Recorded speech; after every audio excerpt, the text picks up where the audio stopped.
So I was just talking to my brother-in-law down in Tillsonburg, and they've got a foot on the ground right now.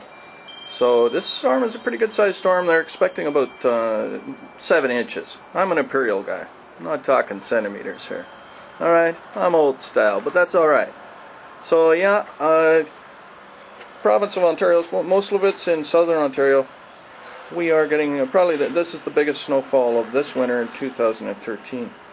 So anyway, just a little bit from the big schmuck, Toronto, Canada.